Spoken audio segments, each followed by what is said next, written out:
Hey guys, last war of the season here. As always, skip to the end or stick around until the end for the player cards. But this is War 12. It's against NY. We matched them in the first war of the season, so nice little bookend there. Let's go ahead and scout out the map here. By this point, I have already assigned the paths, but they are running flow. And that big warlock means that dreamin gets the boss, the final fight of the season, to keep his perfect season going. Check out his war video. He posted it a couple days ago. So I'm going to unfortunately be on path 4 here.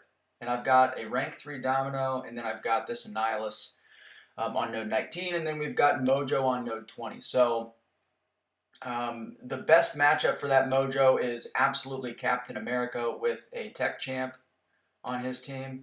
And then in section 2, I'm just going to be taking this little itty-bitty Gladiator Hulk. It's toggle unstoppable and unblockable L2, not a big deal. So I'm going to go in here with my rank 3 Doom. First war of the season, I got to use him on attack. I'm going to be using Captain America for that Mojo.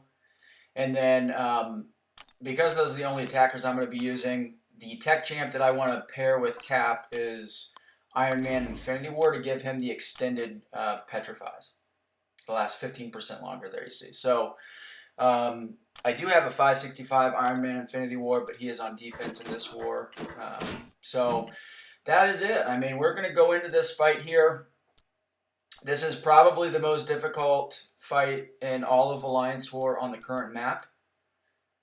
And I'm going to break down basically what I'm doing here. So obviously with Doom, you can rush in when you land a medium. You're going to shock them, and then you hold heavy.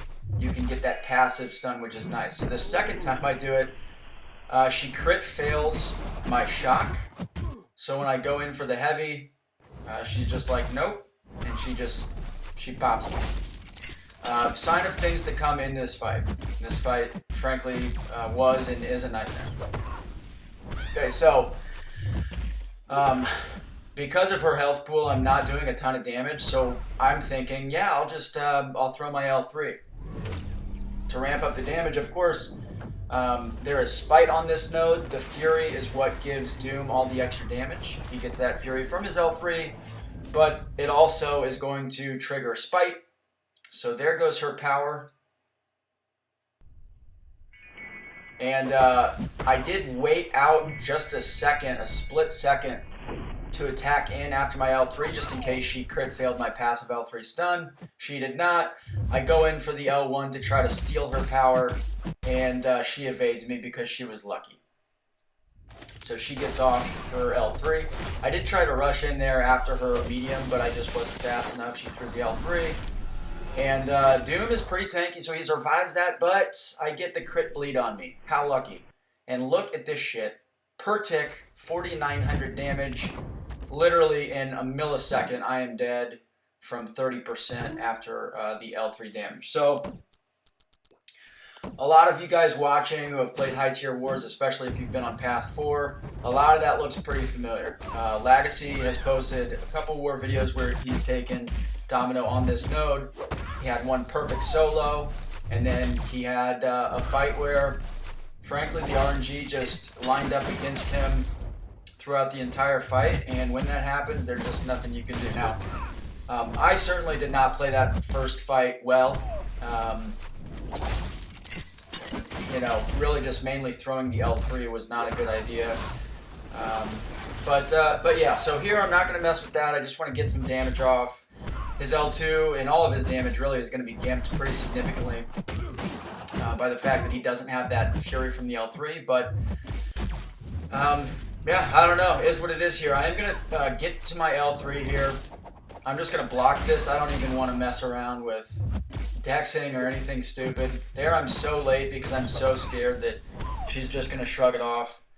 I get her down to 2% there, and I just launch the L3 just to clear this fight out. But she is just sometimes she just doesn't cooperate, and when that happens, it's just going to be a tough fight regardless of who you bring.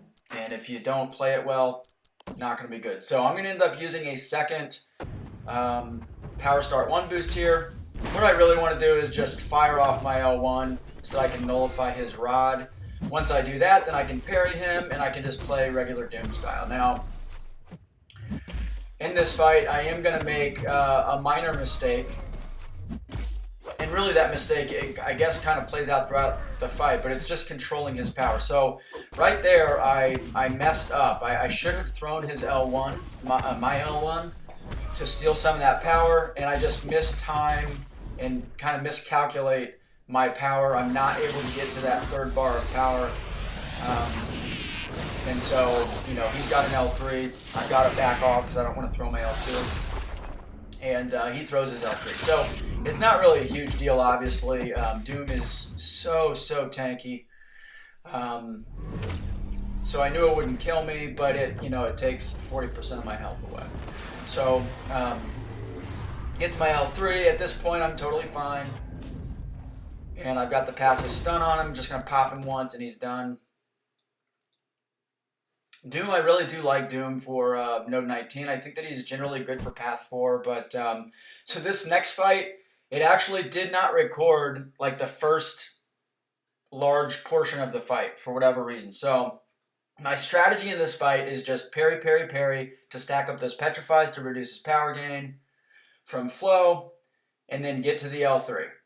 I end up doing that, and unfortunately, you guys only get to see the killing blow here, but here's the final score, I guess, if you will, from the fight. Really just literally parry heavy the entire fight.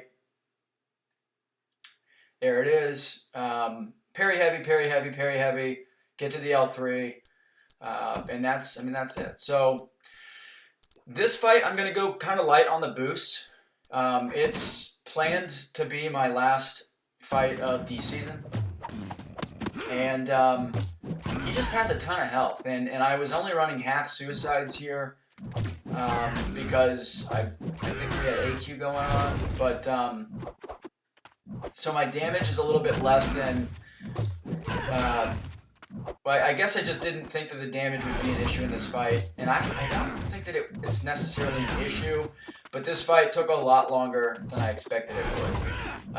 Take off only 40% of his health in the first minute of the fight, not great. I am able to get off that big L3. But yeah, I mean, overall this fight, pretty straightforward. Obviously, it's sped up. I doubled the speed just because I didn't want you guys to have to sit through it.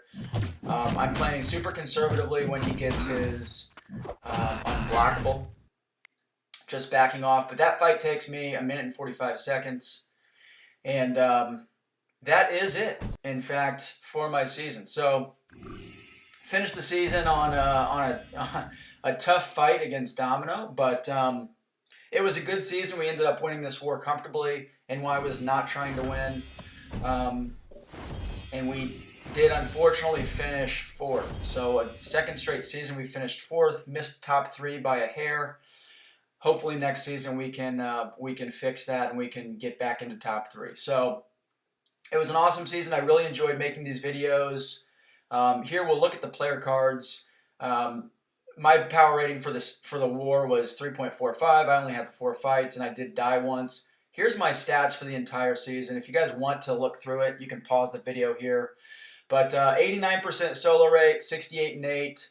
I was 8th overall in 4 Loki in total power rating. Here is me and dreamin comparison. I was number 2 in BG3. And this number on the right, TDRF, is just means that I took harder fights than dreamin did. So he was perfect, good for him. I had harder fights. He was the silver card winner for War 12. B Manny was the gold card winner for War 12. And then our legend for War 12 was Mo Battlechips MB, who I believe retired after season 6 or 7. So there's the full set. I hope you guys enjoy it. I will have a couple more season recap videos on the way, so be on the lookout for those. Leave a like and a comment. Catch you next time.